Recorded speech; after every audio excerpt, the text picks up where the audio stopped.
नमस्कार, मी तारा. तर तारा डायरीमध्ये आपलं सहर्ष स्वागत आहे. मित्रांनो, आजचा काळ तुम्ही सगळे पाहतच आहात. जेव्हा आपण न्यूज चॅनल सकाळी ऐकतो तेव्हा खूप वेगवेगळ्या बातम्या बघायला मिळतात आणि जास्तीत जास्त बातम्या तर ॲक्सिडेंट किंवा आत्महत्या याच आहेत. कधी शेतकरी आत्महत्या असतील, ते तर खूप झाले आपल्या देशामध्ये, आणि पूरपरिस्थिती असेल, काही असो शेती संबंधित, पण त्यांच्या आत्महत्या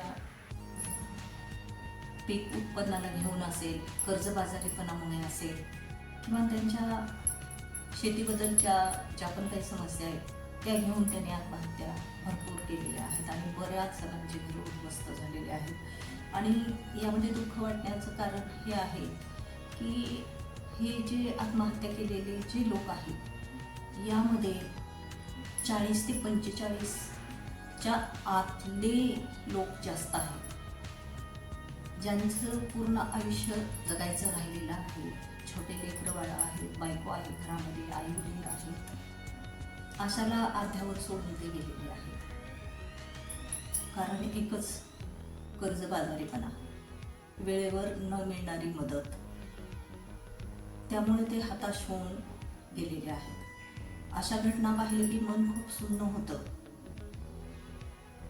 अन्नदाता सुखी राहिला पाहिजे, कारण तो आहे तर आपण आहोत, आणि तोच जर एवढ्या दुःखात असेल तर आपण सुखी कसे राहू शकतो?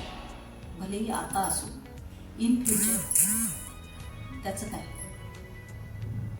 त्याही पुढे थोडंसं गेलं, महिलांच्या आत्महत्या यामध्ये जास्त तर उच्च एज्युकेशन झालेल्या, सर्व्हिसवर असलेल्या, कंपनी जॉब असो किंवा ऑफिसमध्ये असो, बँकेत असो किंवा डॉक्टर असो, या लोकांच्या आत्महत्या इतक्या झालेल्या आहेत ना की फार वाईट वाटतं. ह्या जेव्हा आपण आत्महत्या पाहतो किंवा ऐकतो, खूप वाईट वाटतं ह्या अशा मुलींबद्दल की म्हणजे या आत्महत्याला तयार होतातच कशा? म्हणजे या का फेस करू शकत नाहीत आलेल्या परिस्थितीला? का फेस करू शकत नाहीत? म्हणजे त्या कुठं कमी पडतात? म्हणजे काही संकट आलं, फक्त त्यावर उपाय हा मृत्यूच असू शकतो का? आणि का असावा? आणि तो का पत्करावा हा मुख्य प्रश्न आहे. तुम्ही सांगून, बोलून, व्यक्त होऊन किंवा काहीतरी मार्ग काढून जोपर्यंत तुमचा श्वास चालतो तोपर्यंत तुम्ही त्यावर मात करण्याचा आटोकाट प्रयत्न केला पाहिजे.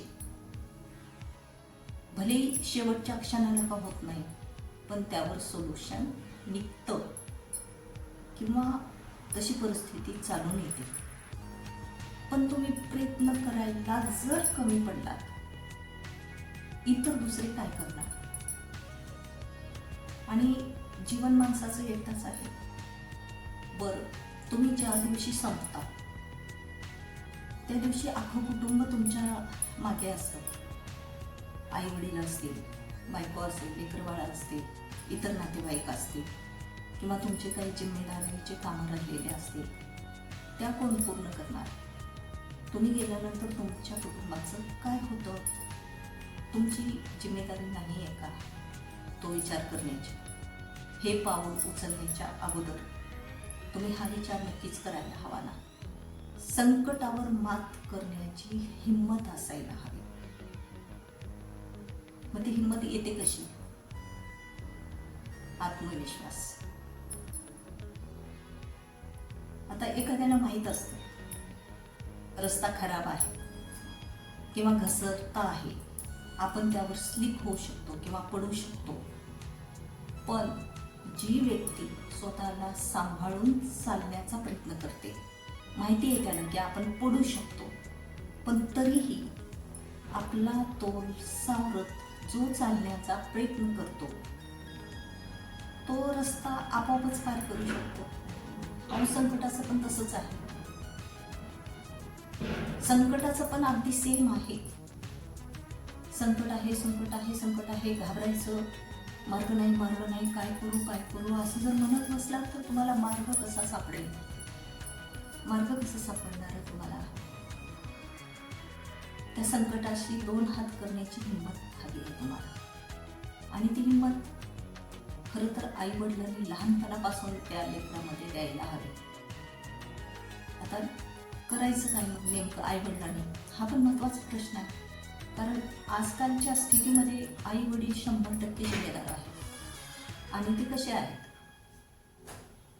आता एखादं छोटं मुलं असेल, समजा त्याला कोणती वस्तू काही द्यायची असेल, त्याला ताबडतोब जर तुम्ही ती वस्तू प्रोव्हाइड करता,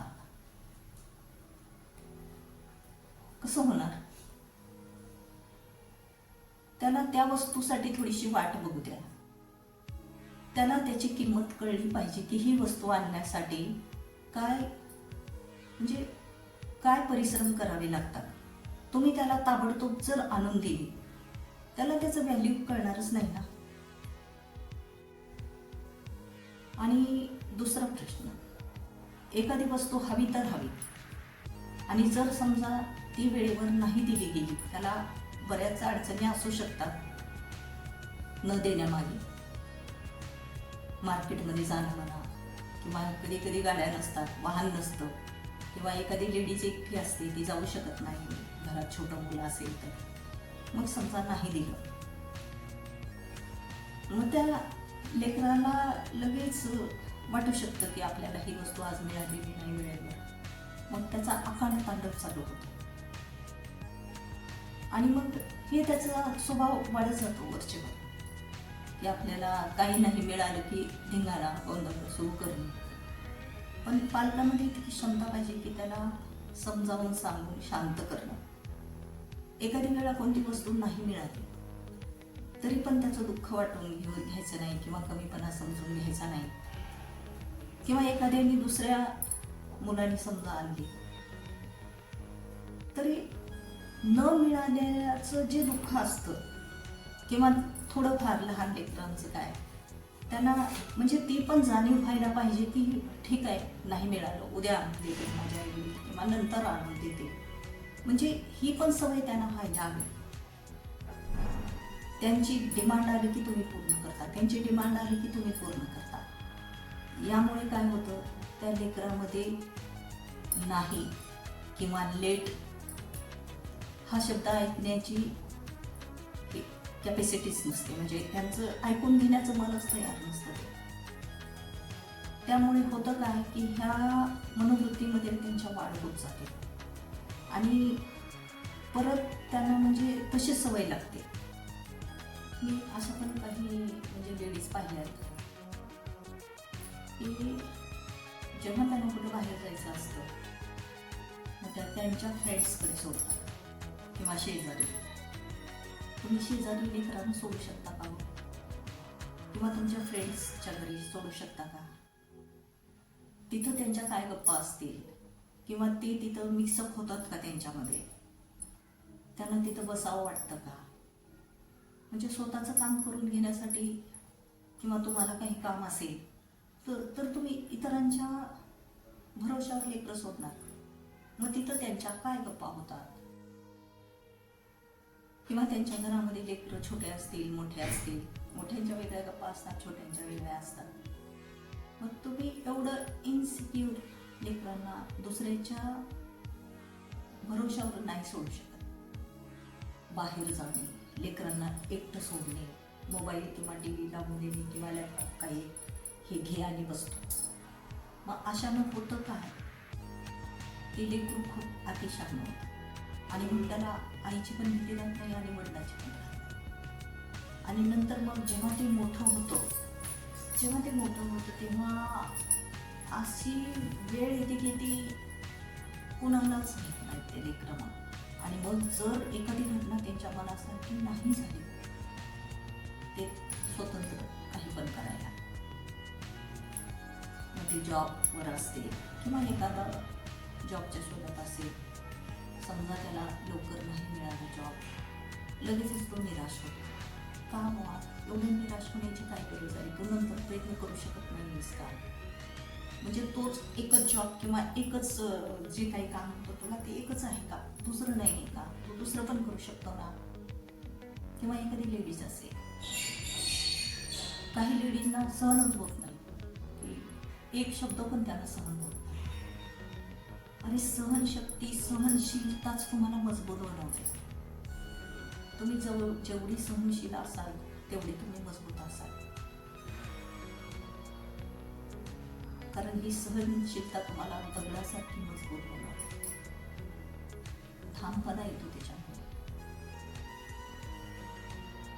असेल आता बऱ्याच लोकांना कसं असतं, थोडं पण काही त्यांच्या मनासारखं नाही झालं, डिप्रेशन, नैराश्य, उदासीनता, की मग हा उपचार घ्या, तो उपचार घ्या. अरे उपचार घ्यायची गरज का?